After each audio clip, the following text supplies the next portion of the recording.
And I'd say to start, don't get super detailed with it. Kind of do more of a loose sketch, more of like a placing of elements, especially if they want a lot of elements, just to show the placement first. Even send them that draft before you do a super detailed version and you're, spending like 5 hours on it.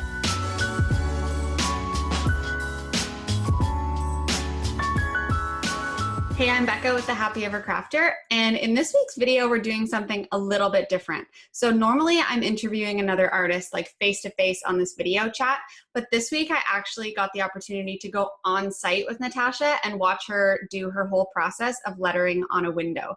And so lettering on a window can be a little bit overwhelming, but I get this question all the time, and so does Natasha. And so we thought it'd be really fun to actually do the process on site and let you see all the behind the scenes. So that's what we've done. But before we went on site, I actually had some questions for Natasha about like what to ask the client before you go and how to set up your sketch and what supplies to use. And so that's where we're going to kick off this video. Natasha, welcome to the show. Hi, thank you so much for having me. So excited to finally do this video because this is one of the like most common questions that I get. And I think it's the same for you. So like this, I feel like this is going to be such a good resource for people. Definitely. It's going to be so helpful. So for people who might not know you, can you give us a little rundown of like who you are, where you are, what you do, all that kind of stuff in like a 30-second recap? Yeah, for sure. So I'm actually also from Ottawa, and I work full-time now as mostly muralist, letterer, illustrator, sometimes graphic designer, a little bit of all the things.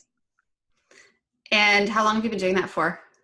On and off since I graduated in 2012, but for the last 6 months or so, pretty full time. Cool. Well, yeah. I mean, if people haven't seen your stuff, I'm sure they're going and creeping you as we speak, which is perfect because they will see the kind of work that we're going to be talking about today, which is, I mean, you said you do a lot of murals, but today we're going to talk specifically about windows, which is like, for some reason, this like really scary topic for people. Like, how the heck do you letter backwards? So we're going to get into that.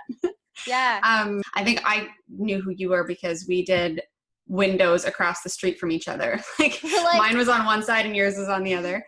And today we actually are going to go and do one together on that same street, which is super exciting. So for people watching, like full circle. Yeah, exactly. So we are going to get into that. We're going to actually go on site and do the thing and show you the whole process. But there is a bunch of stuff that's like prep work that you would need to do for a window job beforehand. So say, Natasha, you got an email from somebody who was like, and you have no idea who this person is, where their store is, anything like that. And they were like, hey, I want you to do some window lettering for me. How much does it cost? And when can you do it? Like, what would be the first steps in like that client communication?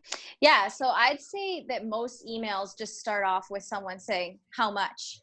And it's not really a question you can just answer. So the first step would just be to gather as much information as you can. Start with things like, what are you looking to be lettered? How much lettering are you looking for? Are you looking for other design elements as well? Do you want your logo included? Do you want, hours on the door? Because sometimes people leave out a few things and then you go there and they're like, oh, I also want this, this, and this. How big they want it. If they want it, like a border, if they want it centered, if they want it color, black and white, or I guess in this case, just white. Timeline, see if it's a realistic timeline. I'd ask them, you could ask them to send a photo of the window and the dimensions. And then sometimes they don't have a specific idea in mind at all. So ask them if they have inspiration photos or which is like never, it's never helpful. It's never helpful when someone's like, I want something on my window. Can you do it? And you're like, yeah, okay, yeah, but like I need parameters. Like I can't just come on and like, I mean, I could just go on and doodle something, but like. Or you have full creative control. And it's like, well, okay, but also maybe to see if they want something literal or not. If you're doing like a cake shop, maybe they want an actual cake. Sometimes they don't want anything to do with that. But yeah, I say inspiration photos. A lot of times clients will have like a Pinterest board they can share. Basically just like gather as much as you can. There's not too many questions you can, or I mean, there's never enough questions. And so generally like your goal with this is just to pull as much information out of them so you can give them like an accurate ballpark, not necessarily like it's going to cost you exactly this much for what you want. Because at that point, like you haven't gone on site, you don't know exactly what the specifics are. So you're just going to reply to their email and say like, can you answer these questions? And then I'll give you a ballpark and then we can chat more from there. Is that like the general idea? Yeah, exactly. I mean, because the price could range so much, you can't really give them a quote. I'd say one thing you could do right off the bat is just say what your minimum cost would be for a window. Just so, if it's nowhere near what they were expecting, you're not spending all this time talking back and forth with them. For sure. Yeah. I think that's a really good point. Cause a lot of the time you get people that are like, oh, she'll come on site for like an hour and it'll be like $50 for sure. But then they don't realize that like normally when you're going to do a window job, you're on site for like at least 3 hours and it's taking you this many hours beforehand and like doing the design and all that stuff. So, okay. I so feel like the prep work is always, it's like double the actual time and people don't see that. So yeah. Which we're going to get into in a second, but like, I think it would be helpful if I were a person listening to this, just to get like a general idea. I'm going to put you on the spot and say like, if you were to give somebody a number and say my minimum that I will do for windows, just to give them like an idea right off the bat, what would you say for yours? I'd say, especially if you're starting out and you're newer, I'd say like a bare bones minimum window. I would say a startup cost of at least 150 or 200. Like I won't come on site and do anything for less than $150, $200 ish. Right. I think that would be my gut reaction too. Like people just don't realize that it's going to cost them that much. And so if they're not willing to pay at least that much, and we're talking like for a tiny little design on a window, even that should be like at least 150 to 200 bucks, which we could get into pricing a lot. But like, I think that's really like helpful for people to understand that, to give somebody that right off the bat is going to help you not have to ask all these million questions that are like follow-ups after that. Yeah, exactly. Yeah. Or find out down the line that they were, picturing it to be 50. Yeah. So, okay. So you have given them, or you've asked them a bunch of questions and then they get back to you with their questions. Then what? So the next step would be, once you've heard back from them, is to give them more of a ballpark price once you have all the questions answered. And then after that, you can start asking more specific questions, such as, what time am I allowed to be there? Will you be open? Will you be closed? You could even say, is there a day you're closed that I could come and it's easier? Say, will there be customers there, clients? What sort of supplies will I need? Will I need a ladder? If it's like a very tall window, that might even change your quote, if it's easily accessible or not. If there's furniture, things in the way, I've gone before to projects and they'll have like a shelf in front of the window that's like nailed in and you can't just take it off. Another good thing to ask is if there's any tinting or coating on the window. Yes. Because that changes things a lot. So something like that, if you do something on the inside, it will look yellowish on the outside. And sometimes the client doesn't even realize that will be the end result. So it's important just to check ahead of time and let them know that. That's one that I definitely have had issues like that. I think my biggest like quote unquote mistake doing a window was definitely that. Like I didn't realize that their window was tinted and that you wouldn't really be able to see it that well from outside. Exactly. Yeah. And then it's kind of those like, whose fault is it thing. So yeah, just better to ask. I'd say ask them about how permanent they want it. If this is a design that they want on for like a few weeks or a few months or years or forever, and then you can you can determine what products you'll need. And also just if doing window art's even a good fit, if they want it forever. So all these questions are super helpful, but in this same email that you're asking all these follow-up questions, you want to sort of give them a ballpark price so that they know whether or not they're going to say yes and whether or not they should even answer these questions for you. So let's go back to that ballpark price, because I know that people are watching this going, okay, like I have no idea how to do a ballpark price. And so I don't want to turn this video into like a 2-hour video about how to price windows and murals and stuff, because that's a whole nother topic. But let's say the client comes back to you after that first email where you've asked them like, what do you want on your window? And they tell you, I want like 8 quotes and a bunch of flowers, and I essentially want to fill up like my whole window with lettering. How do you go about pricing it? Like, what would be your steps? I don't necessarily need you to tell me like how much you would actually charge, but like what would be your thought process? Yeah, for sure. So there's kind of 2 ways you could do it. If it's more of like a full coverage window where like edge to edge, it's going to be finished, I would say quoting by square footage is helpful. You can kind of create a price that you're happy with for a square foot price, and then you can give them an estimate just based off size. So you would do square footage if it was like there's a lot of stuff on the window. Yeah, like if it's more complete. If it's just going to be a full window with 1 quote in the middle, it's a little harder to justify that cost because it's going to be, like 10 square feet. But if it's going to be, 50 or 100 square feet, it's a little easier to just give them an estimate just based off size. Mm-hmm. So what if it was just like 1 quote on the window and it's like the window is 10 square feet, but it's like only 2 square feet of writing. So you don't want to charge them for 10 square feet. Yeah. So the second option I would say is to do more of an hourly quote.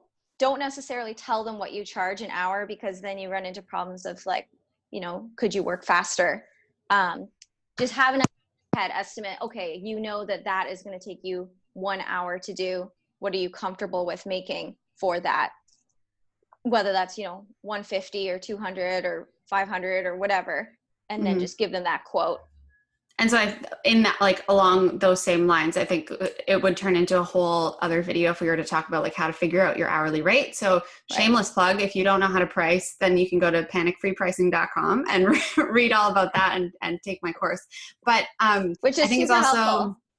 I think it's also important to note that like you're not just calculating the time that you're going to be on site doing it. You have to think about your time beforehand, the time it took you to go get the supplies and communicate with the client and do your sketch and then get on site, and then you're charging more for your hourly rate on site. And like you actually have to do those calculations. And so it's sort of like square footage if it's really in depth, hourly if it's not, but you're doing those calculations in your head and you're just giving them the total, not how long it's going to take you. Because then, like you said, they could be like, well, it only took you 2 hours, but you quoted me for 4, so I'm only paying you for 2. Like, no, you're still paying me the total. If I work fast, then it's just better for me.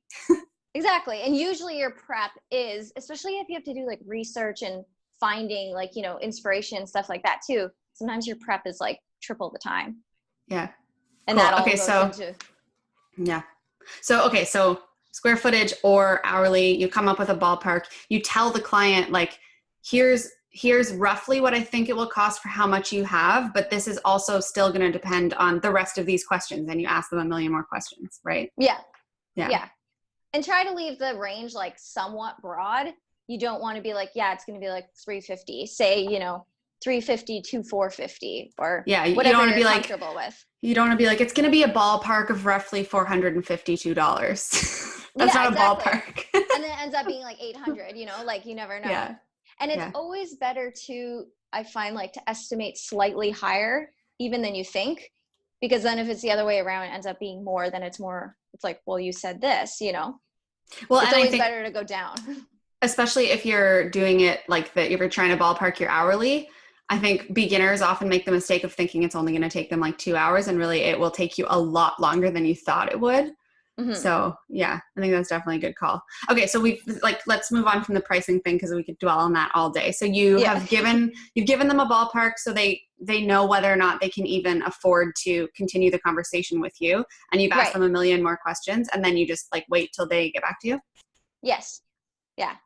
I'd say wait till that point. Don't get like too fired up or excited about it, because, you don't want to dwell on that until you know for sure. Yeah. And so actually one thing I forgot to say in that last part too is like, normally if you're sending them a ballpark and you're asking them all these questions, I think I would normally put a note, like my sign off at the bottom would be like, so let me know if you have any other questions, or like, just, can you answer these questions for me? And if you're interested in booking it, I would love to come on site and see everything. Yeah, exactly. Especially if you're doing a window more so than murals. likely you're local and you're there. So it's always good to set up a meeting and see it in person. Even if they're sending you photos, it's still nice to see it. Take the dimensions yourself, see what you're working with. Yeah. So that like once, and then they get back to you and they say like, okay, I would love to go ahead with this. And then you would set up a meeting to actually go and see it. Yeah, so go on site, see if there's any details you missed, if there's any additional questions that you think of while you're there that you can bring up, and then tell the client, you know, you're going to go home, you're going to give them a final estimate or a final quote with the contract. I usually attach the two and send it together, and just make note that you need to receive the deposit before you start the work, before you start the sketch. And you said deposit, like how much of a deposit do you do? Usually 50%. Okay. Yeah, that's what I do too. I do 50 like before I start any work, and then 50 when it's finished. Right. Yeah. Cool. And so then, okay, so you have squared everything off. They get your estimate. They pay your 50% deposit. You're ready to go. Now it's time to actually like do the thing and start sketching. Right. Yeah. So once they approve everything, just do your sketch.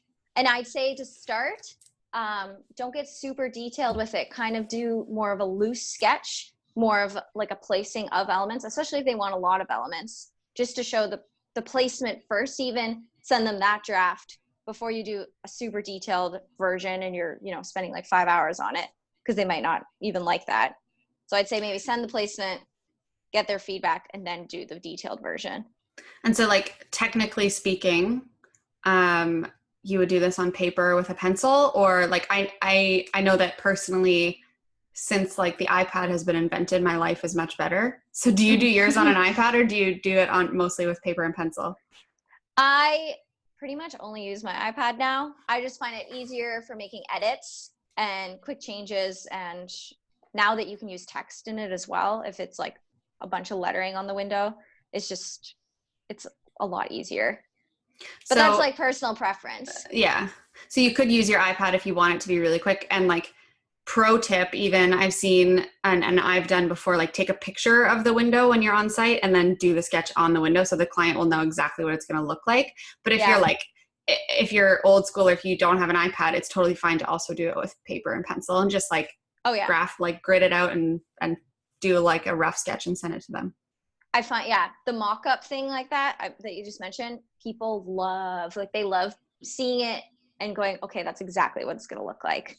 Yeah. Kind of makes it easier too. Like once you're there, you're just replicating what you did. Mm-hmm. My only point on doing like, and a question for you actually is like, have you ever had clients take advantage of like how many revisions of a sketch you'll do? Yeah, definitely. And so I put in my contract now, I say like 2 revisions or 3 revisions or whatever you want to do.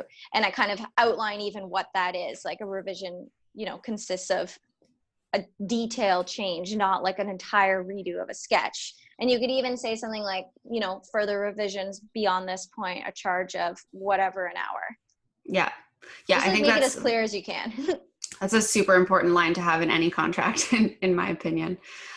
Which is like another thing we could get really deep into, but I think it's an important thing to note for people is just be mindful of some clients maybe taking advantage of that and like draw a line, not like literally draw a line, but like draw like a hard line when people are starting to ask for too many and like tell them, just be upfront, like, okay, this is the final like revision. So if you have any more changes, let me know now. Mm-hmm. Okay. So sketch is done, sketch is approved. The client's excited to have you on site. You're like ready to go.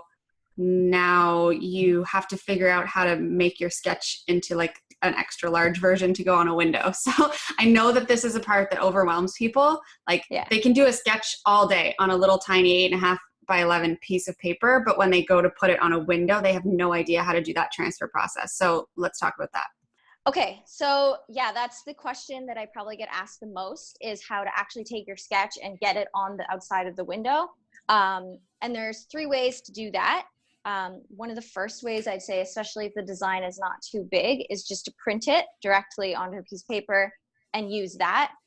You can also print it large scale at Staples. You can print it, either on 11 by 14, or they have architectural paper, so super large scale. And you can even when you're design within the parameters of what they're able to print to make your life easier. I feel like sorry, I'm interrupting you, but like, no. I feel like a lot of people are like, oh, that's cheating. Like, it's so not cheating. You're still doing the design. Like, you're printing it from the iPad where you drew your thing, or like if you're experienced with Illustrator or InDesign or Photoshop or whatever, you can build it in there and print it. So it's still your design. You're just getting them to print it. That's the thing, yeah. As long as it's your design, you're just like being more efficient. You're working smarter, not harder. Exactly. Yeah, and at the end of the day, it's going to look better than if you just go on site and freehand, which is another way I was going to say, not necessarily one I'd recommend, is you could just go freehand it. But that, I don't know, it leaves room for error, and it is making more work for yourself.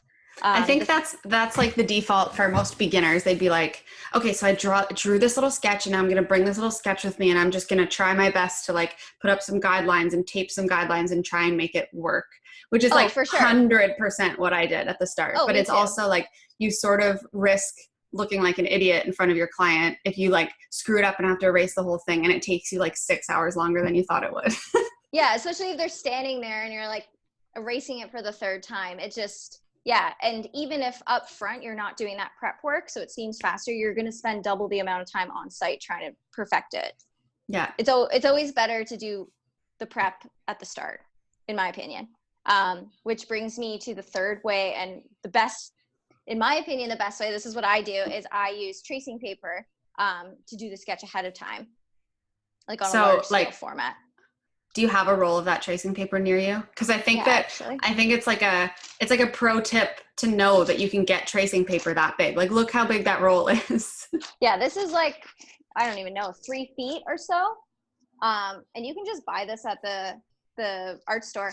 I bought this like 2 years ago, and it's kind of pricey up front. I think it was like close to $100 or something, but I've had it like 2 years, and there's so much left. So, okay, this literally happened last night. Ryan and I were walking. We went on a walk to go get ice cream, classic. And as we're walking back, it was garbage day. And this man on our street had put out like his old desk and like a bunch of office supplies. You could tell he was just like trying to clear out a room.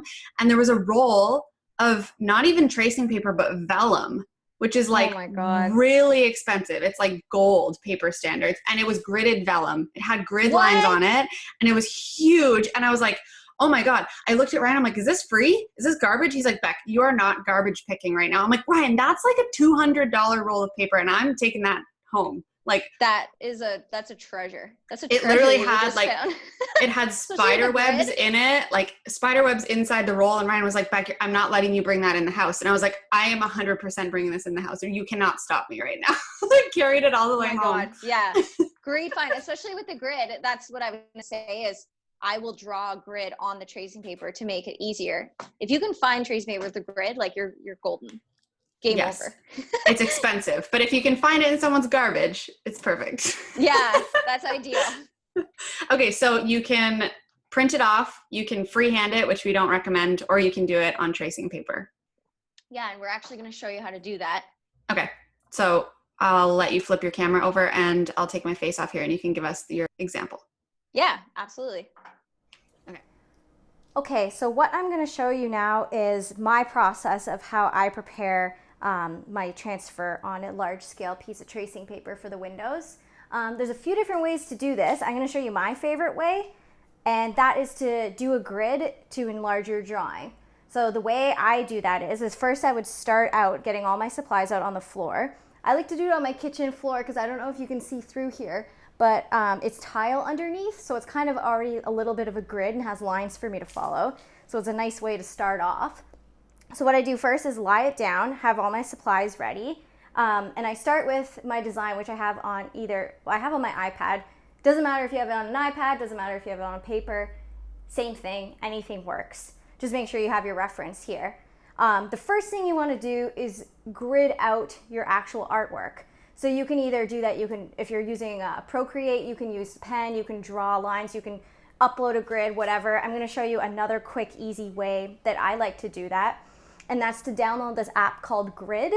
And I'll just quickly show you what it does. So if you open it here, I've already done it just to show you, but basically you can open up your own photo you can go to mode here. Whoops, sorry, not mode. This little icon here, and you can choose how many grids you want. So you can set it to square, you can choose your grids, and you can customize the amount. So it builds a grid for you based off how much size you need, how many squares you want. If you want super tiny ones to follow the detail easier, if you only want, like 3 or 4. So that's what I use. So it's already done for me. So now all I have to do is figure out how big I want the actual artwork here. And then you're gonna do the same grid on your tracing paper here. So then you're essentially following this and redrawing everything large scale. Might sound a little complicated, but this is like one of probably the easiest, fastest ways to enlarge your artwork. I do it a lot for murals too. Basically, it just works great. So what I would start by doing is I know that I want the writing on the window to be about 4 feet long. So that's 4 feet there. So what you would do is you would figure out how many squares of this can fit into there. So for example, this is 13 across here. 1, 2, 3, 4, 5, 6, 7, 8, 9, 10, 11, 12, 13. So 13. So I know that I need to draw 13 squares across here at whatever size that is. So for roughly 4 feet, that's about 4-inch by 4-inch squares. So there's a number of ways you can start this. I already just started. I drew a line roughly 4 feet long. And then what I'm going to do is just take my level and my measuring tape and draw 4 feet increments. So what I'll just show you quickly. Just keep your reference nearby. So basically, I line up my my measuring tape, ruler, whatever works.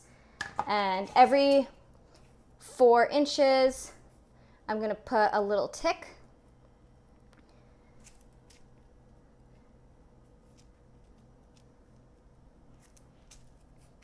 Hope my head's not in the way here. Okay.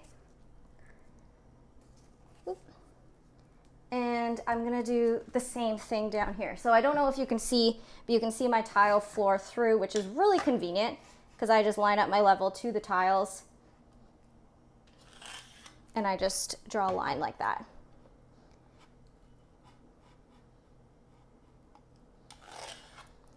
So then I'm gonna do the same thing down here.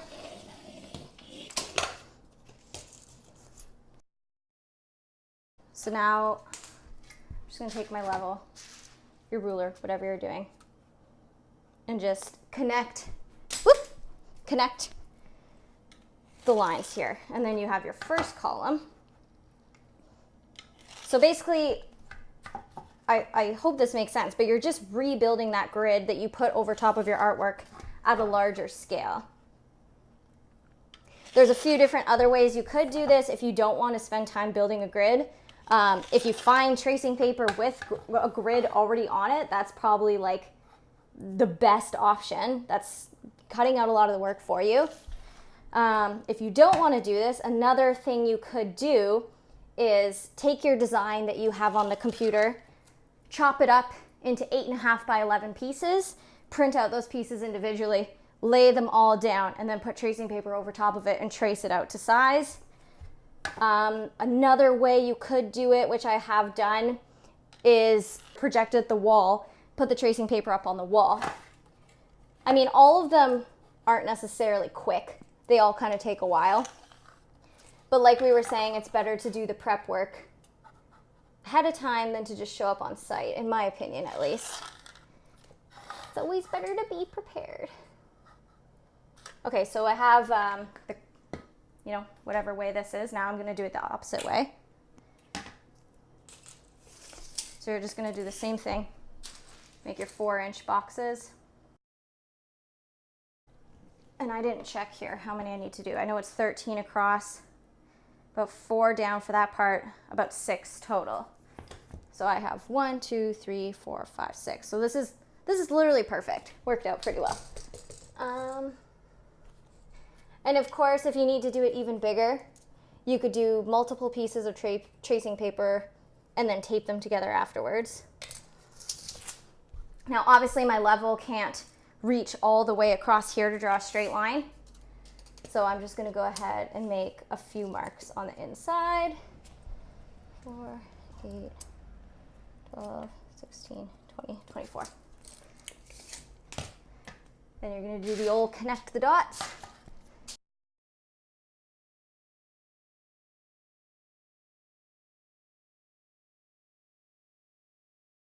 Okay. So now, whoops, I'm going to follow my design and just follow the grid and recreate it at a larger scale. So the best way to do this, I like to keep my iPad right in front of me so I can see what I'm doing. Sorry, this is a little hard to, it's sticky, that's the other thing. You kind of have to like stand above it. Okay, so what I do is zoom in. So look how easy this is. You just follow that and you just draw it here. So I can see that it's basically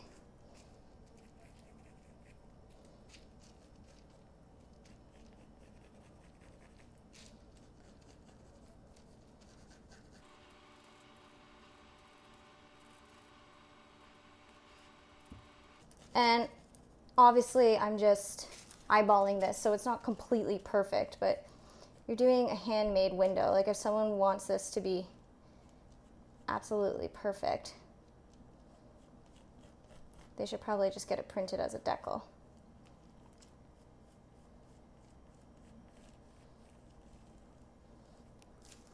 Even that I messed up a bit because it should realistically be more that way, but you get the general idea. I'm just trying to show you what I'm doing here. And then just make sure you keep them all the consistent height here. And just go ahead and just keep sketching out the rest.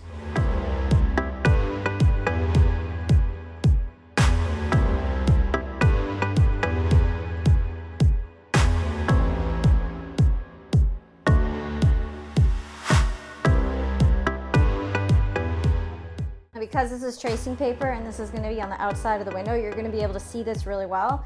But if you want, you could go over it with a thicker black marker after.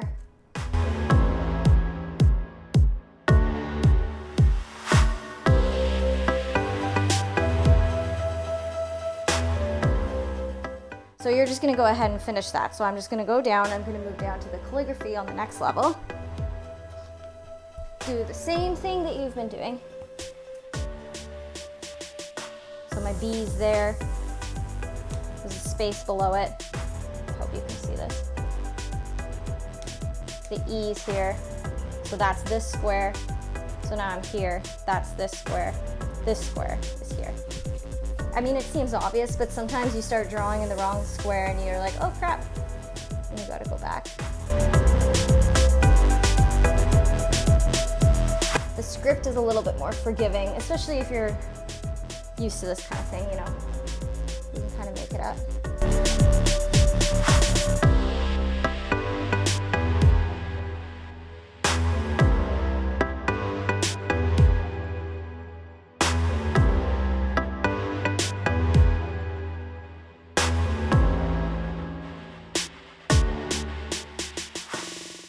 So now you've got the starts here. So the E's here.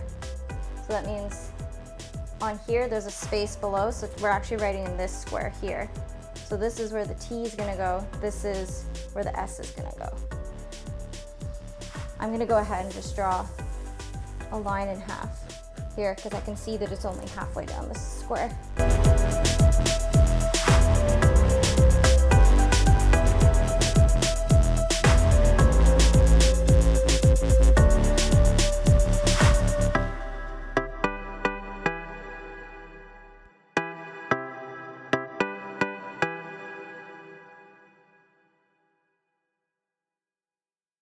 Okay, and like that, you're done. So now you have a tiny little drawing, 4.5 feet long. What I would do next, I'm just gonna put this to the side here, is I would trim this to the size it is, and then when you bring it on site, you already know it's level, and you can just put it up as is. So that's how you enlarge your grid to make a stencil for a window. Okay, awesome. So sketch is done. You have the sketching all laid out, and now you actually are like preparing your stuff to go on site. So like, Yeah. we said the tracing paper thing was question number one, but I feel like my question number one that I get from people is about supplies. So talk to us about what you would actually use on the freaking window.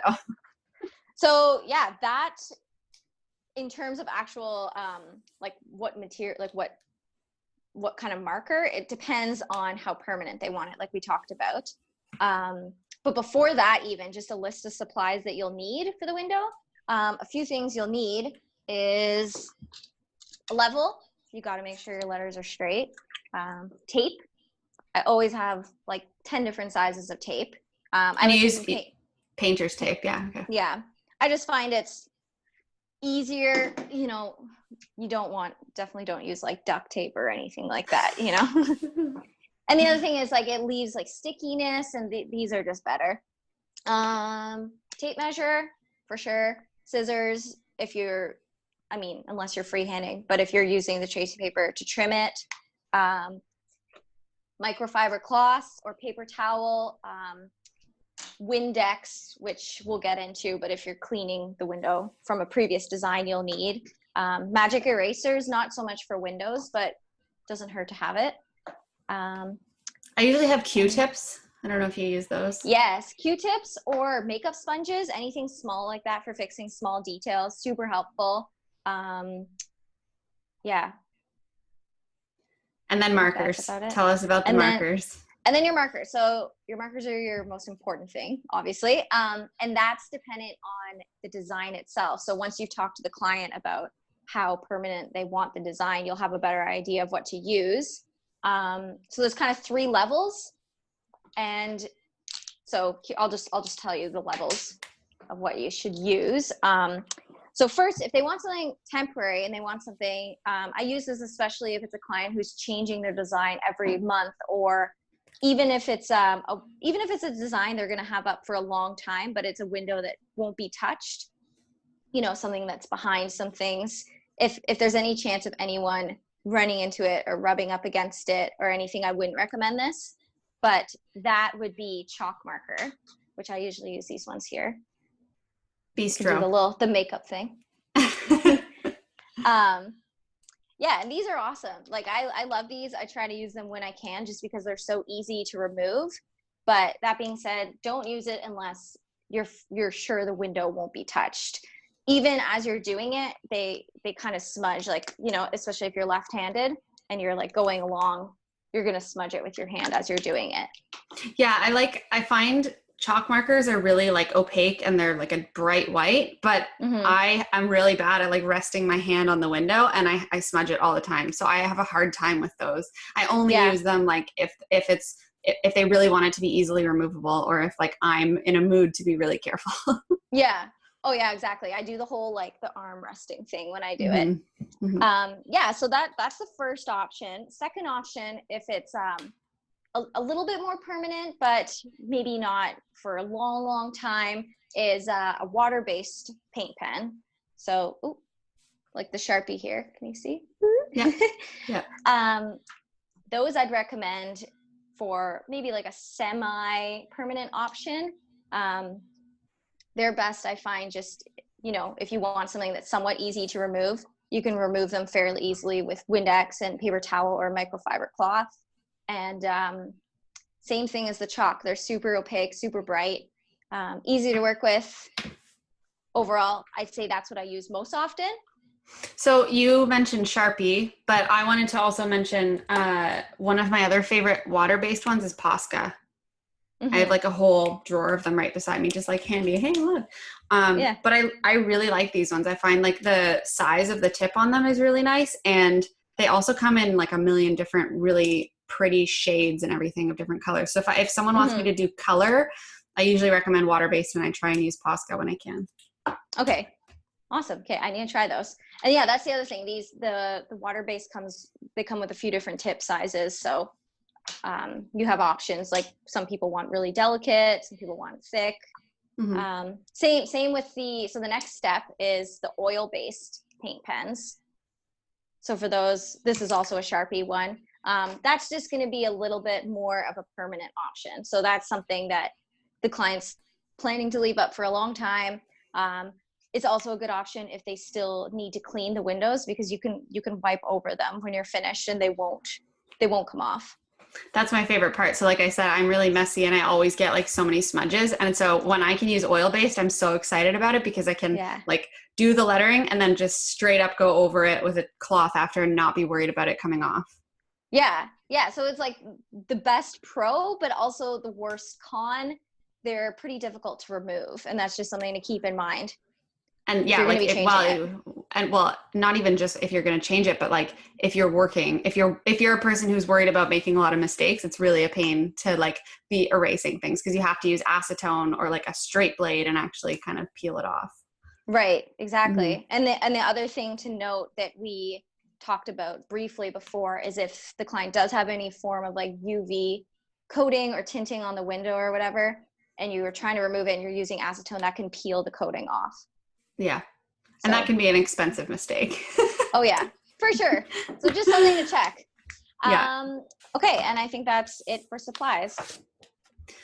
Cool. Well, okay. I know people watching are like, they said they were going to go and actually do this thing and show us the process, which we are going to do in a second. But before we do, I think it would be helpful just to kind of give people an overall picture of like what we're going to do when we actually get on site, because we are going to show it, but we might not walk through it in as much detail. So can you give us like however many steps it is going to take to do the process? Just give us an overview of what happens when you actually get on site, like really quick overview. Yeah, for sure. So kind of here's like a quick breakdown, step-by-step process of what I usually do. Number one, when you show up, obviously, is to remove what's already on the window, whether it's your work or someone else's work. Check with the client to see what they've had up previously, so you know what you'll need to remove it. The next step would be you're gonna have your sketch with you, right? So go on the outside of the window and line up where you're going to be putting that sketch. And I recommend, you'll see in our video, but kind of measuring out a guideline with chalk markers. And we say that just because they're super easy to remove. Don't use your paint pens for this. So just kind of measure where you're going to put it, and then actually tape it up. That's where, the tape comes in handy. You want to get your design as tight to the window as possible, to avoid any, bubbles or skewing or anything like that. And so just to be like 100% clear, you said this, but I want to make sure everybody got it, is that you're taping your sketch on the outside of the window. Right. Like where the street is, on the outside, where people are actually walking by, outdoors.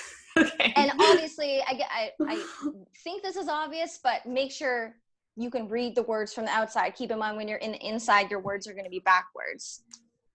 This is this is the key. Like everybody says, how can you letter backwards? Well, you're going to trace it. So make sure you can actually read it through from the inside. Right. Exactly. Yeah. So then I guess go inside once you have everything, or I should have mentioned, when you're outside taping it up, use your level, make sure everything's level, make sure everything's straight. Even if you're using a level, stand back and take a look at it, because sometimes, depending, it just looks a little wonky. You're probably gonna have to adjust it. That's fine. So then once you've done that, go inside and actually trace. Just actually start. And then after that, you're gonna go outside and do the big reveal. Take your trace paper off. Maybe be careful not to rip it in case you're gonna have to reuse it at all. Hopefully not. And once you have that done, go back over your chalk guidelines on the outside and just erase those. The best. That's the best part. Everybody always gets, they're like, everyone's always like, how are you erasing those chalk guidelines without erasing your letters? And it's because the chalk is chalk and it comes off easily. And then your paint pen is paint pen and it won't come off just by touching it. So that's like, everyone's always like, thinks this is revolutionary. So I think that like, if nothing else, that's a helpful tip for people from this video. Oh, for sure. And you always feel cool at that step when you're like outside revealing it. Like if it's a sidewalk, people are like, ooh, kind of watching you as you take it down. So yeah. Okay. Like, well, now I'm feeling very excited to actually show this process. So I think I'm going to like do the classic snap my fingers and we're going to be on site. Today we're going to be redoing this window. This is the design that we had up last time. So the first step is we have to remove it. It's important to note that we did it on the inside, not the outside. So we'll be going inside and erasing it. So this we did with water-based Sharpie here, which is easily removed with Windex and a cloth. So I'm just going to go ahead and do that.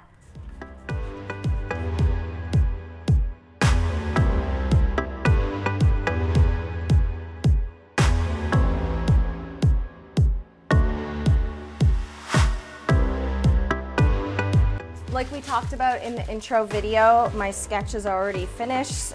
I have it here on tracing paper. So all I have to do is measure it and center it on the outside of the window. So what I'm gonna do first is I'm gonna measure the size of the window as well as the size of the sketch, and I'm just gonna draw myself a few chalk guides on the inside of the window to line it up on the outside. So when I say chalk guidelines, I mean with a chalk marker, and we're gonna use the Bistro chalk marker to do that.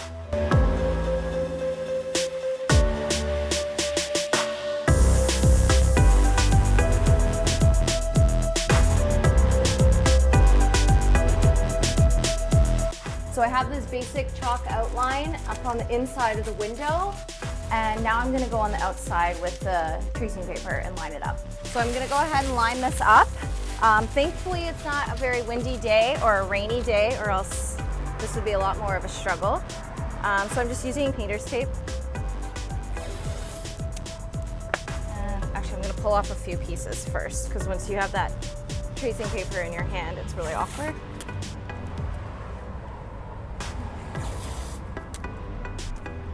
So I'm just gonna put it up first, kind of in place, and then I'll go back with the level and make sure everything is straight.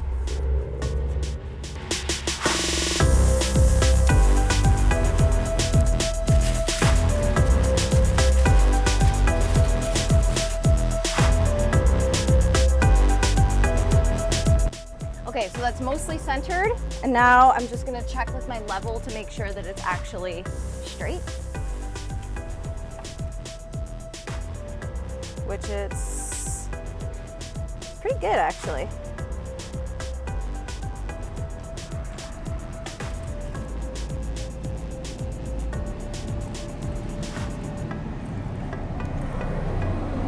What do you think? Actually, you know what? Amateur mistake. Keep in mind the window pane.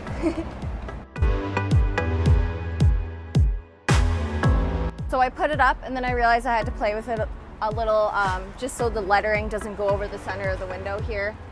So I just shuffled it down a bit. It's still centered. Just gonna check the leveling again.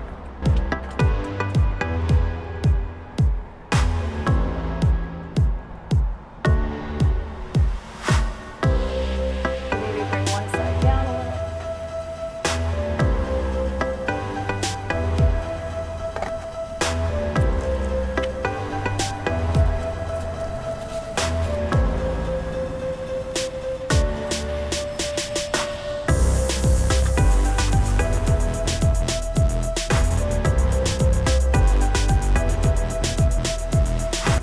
Once you have it how you want it, just go around and tape up all the edges, because if wind gets under there, it's a disaster. One important thing that you'll get to know is glass kind of skews as you're looking through it when you're tracing it from the other side, so it's important to get your transfer as close to the window as possible. Right here, because of the center of the window, see how it's a little bit on an angle? So I'm just gonna go ahead and cut the sketch right up the middle.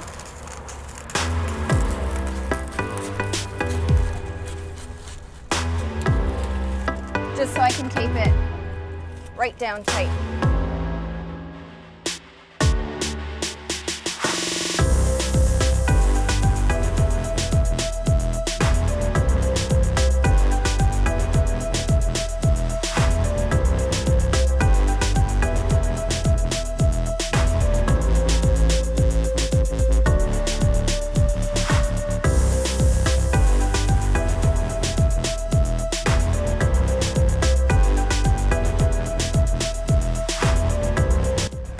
So now it's really tight to the window. There's no gaps at all.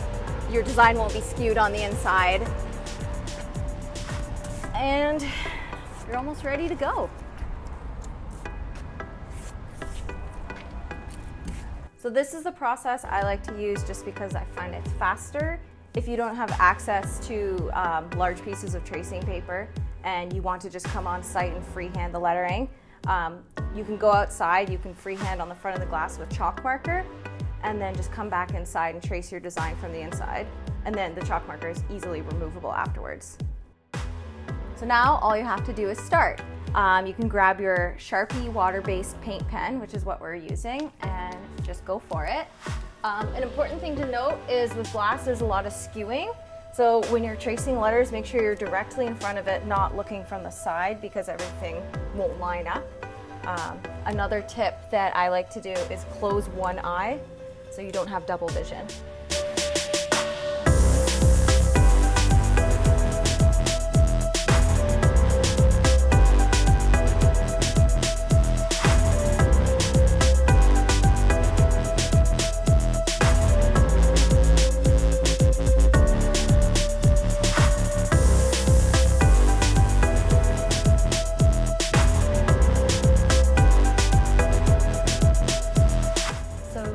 Go ahead and finish tracing everything on the outside, and if you have a friend on site that can help you, like Becca,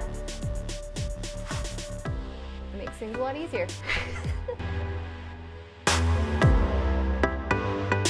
So one thing people always ask is how do you not have it get streaky? It's important to just work quickly and make sure that your marker tip is always saturated and you don't let it dry and then go back over it, because then you'll get little lines. The other thing is these streaks you see here, you're not going to see those from the outside of the window.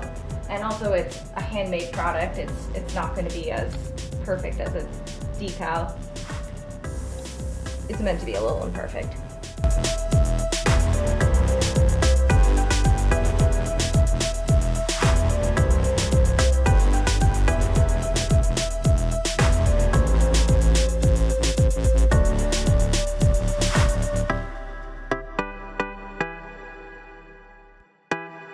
Another tip to fill in streaky parts in the letter, like see here, maybe it's a little bit streaky. If you go back over that, it won't really work, but if you kind of dot it in, you can fill it in a little easier and it won't lift up the marker underneath. You can see I did that a bunch here too, just to fill in the streakies. Like if there's little gaps here, you can just dot them in.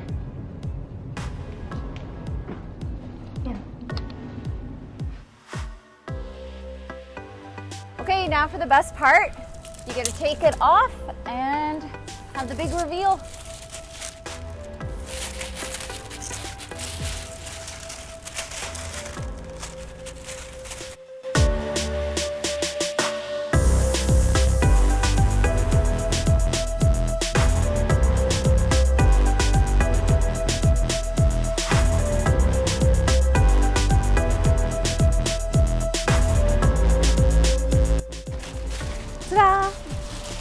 Now you kind of can stand back and assess it and see how it is and if there's any spots you need to touch up at all.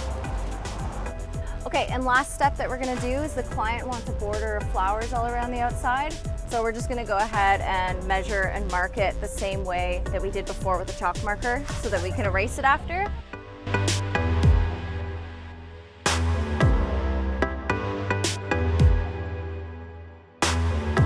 So I'm just measuring 6 inches all the way around and marking it with a chalk marker, just so when we're in the inside doing the flowers, we have like a border to follow.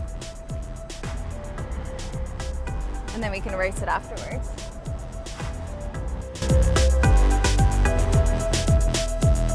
Doesn't have to be perfect because you're going to be erasing it anyway. Okay, so now we're back inside and you can see the perimeter that we drew with chalk marker on the outside of the window. So we're just gonna go ahead and do this border. Here's a sketch that I drew ahead of time on my iPad. So I'm just gonna use that as reference and finish the border.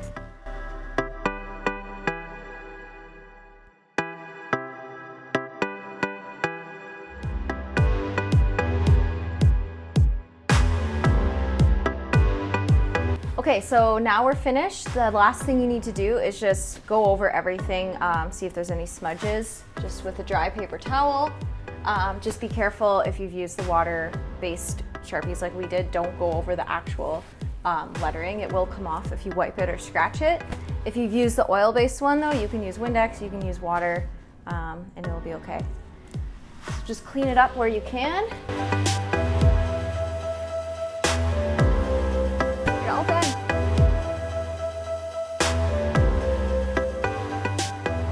So hopefully you enjoyed that video and the behind the scenes look of what it actually looks like on site doing these murals. I know I had a ton of fun doing this with Natasha, and the end product looks amazing and is currently up in Ottawa. If you're local, you can go and take a look at it. But if you enjoyed this video and you found any of it helpful, we would love to hear from you. Leave us a comment below and I will see you next week.